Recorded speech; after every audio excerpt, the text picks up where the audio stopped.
आज के प्रसंग में श्री राम जी भाइयों से संत और असंतों के भेद को बताते हुए कहते हैं, असंत दूसरों से द्रोह करते हैं, पराया धन, पराई स्त्री, पराई निंदा में आसक्त रहते हैं। ऐसे लोग नर शरीर धारण करके भी राक्षस ही होते हैं।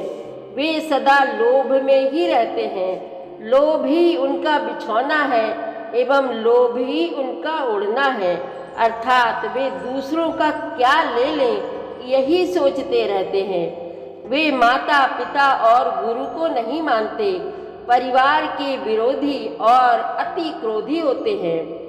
आप तो नष्ट हुए ही रहते हैं और जो उनका साथ करता है उन्हें भी नष्ट कर देते हैं। वे अवगुणों के खान होते हैं, परंतु ऊपर से सुंदर वेश धारण किए रहते हैं। ऐसे दुष्ट सतयुग और त्रेता युग में नहीं होते, द्वापर में कुछ ही होते हैं और कलयुग में तो झुंड के झुंड होते हैं। कलयुग में इनकी भरमार है। मनुष्य रूप धारण करके जो दूसरों को कष्ट देते हैं उनका परलोक बहुत ही खराब हो जाता है। हे भाई, ऐसे लोगों के लिए मैं काल रूप और भयंकर हूँ, और जो संत होते हैं वे मुझे भजते हुए अच्छे कार्यों में लगे रहते हैं, वे मुझे अत्यधिक प्रिय हैं। प्रभु की वाणी सुनकर सभी भाई अति प्रसन्न हुए और हनुमान जी को अपार सुख हुआ। वे श्री राम के चरणों में गिरकर बार बार प्रभु की विनती करते हैं। बड़ा रोचक सार गर्भित प्रसंग चल रहा है, आप भी मन लगाकर सुनें।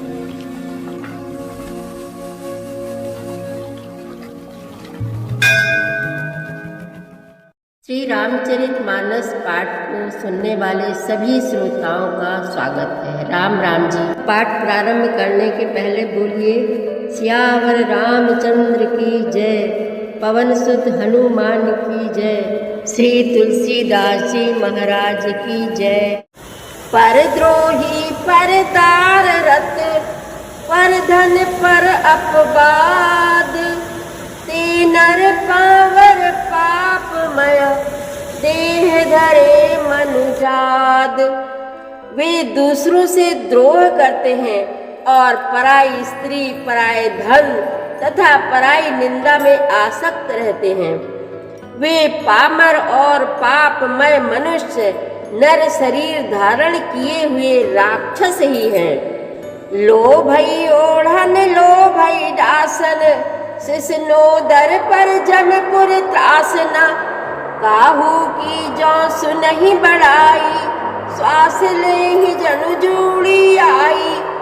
लोभ ही उनका उड़ना और लोभ ही बिछौना होता है, अर्थात लोभ ही से वे सदा घिरे हुए रहते हैं। वे पशुओं के समान आहार और मैथुन के ही परायण होते हैं। उन्हें यमपुर का भय नहीं लगता। यदि किसी की बड़ाई सुन पाते हैं तो वे ऐसे दुख भरी सांस लेते हैं मानो उन्हें जूड़ी आ गई हो। जब काहू कह देखहि विपति, सुखी भय मानहु जग नपति। स्वार्थ रत परिवार विरोधी, लंपट काम लोभ अति क्रोधी। और जब किसी की विपत्ति देखते हैं तब ऐसे सुखी होते हैं मानो जगत भर के राजा हो गए हों। वे स्वार्थ परायण, परिवार वालों के विरोधी, काम और लोभ के कारण लंपट और अत्यंत क्रोधी होते हैं। मातु पिता गुरु विप्र न मानहि, आप गए अरुघा लहि आनहि। करहि मोह बस द्रोह परावा, संत संग हरि कथा न भावा। वे माता पिता गुरु और ब्राह्मण किसी को नहीं मानते। आप तो नष्ट हुए ही रहते हैं, साथ ही अपने संग से दूसरों को भी नष्ट करते हैं। मोह बस दूसरों से द्रोह करते हैं। उन्हें ना संतों का संग अच्छा लगता है, ना भगवान की कथा ही सुहाती है। अवगुण सिंधु मंद मति कामी, वेद विदूषक पर धन स्वामी, विप्रद्रोह पर द्रोह विशेषा, दंभ कपट जी धरे सुबेसा। वे अवगुणों के समुद्र, मंद बुद्धि, कामी, राग युक्त, वेदों के निंदक और जबरदस्ती पराये धन के स्वामी को लूटने वाले होते हैं। वे दूसरों से द्रोह तो करते ही हैं, परंतु ब्राह्मण द्रोह विशेषता से करते हैं। उनके हृदय में दंभ और कपट भरा रहता है, परंतु वे ऊपर से सुंदर वेश धारण किए रहते हैं।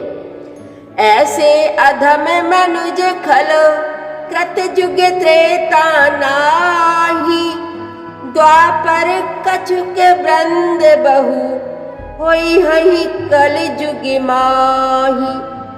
ऐसे नीच और दुष्ट मनुष्य सतयुग और त्रेता में नहीं होते, द्वापर में थोड़े से होंगे और कलयुग में तो इनके झुंड के झुंड होंगे। परहित सरस धर्म नहीं भाई, पर पीड़ा सम नहीं अदमाई, निर्णय सकल पुराण वेद कर, कहूँ तात जानहि कोविद नर। हे भाई, दूसरों की भलाई के समान कोई धर्म नहीं है और दूसरों को दुख पहुँचाने के समान कोई नीचता और पाप नहीं है। हे तात, समस्त पुराणों और वेदों का यह निर्णय निश्चित सिद्धांत मैंने तुमसे कहा है, इस बात को पंडित लोग जानते हैं।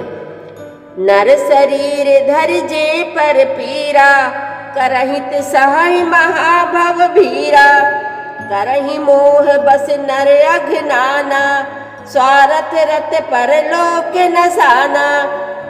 मनुष्य का शरीर धारण करके जो लोग दूसरों को दुख पहुंचाते हैं, उनको जन्म मृत्यु के महान संकट सहने पड़ते हैं। मनुष्य मोह बस स्वार्थ परायण होकर अनेकों पाप करते हैं, इसी से उनका परलोक नष्ट हुआ रहता है।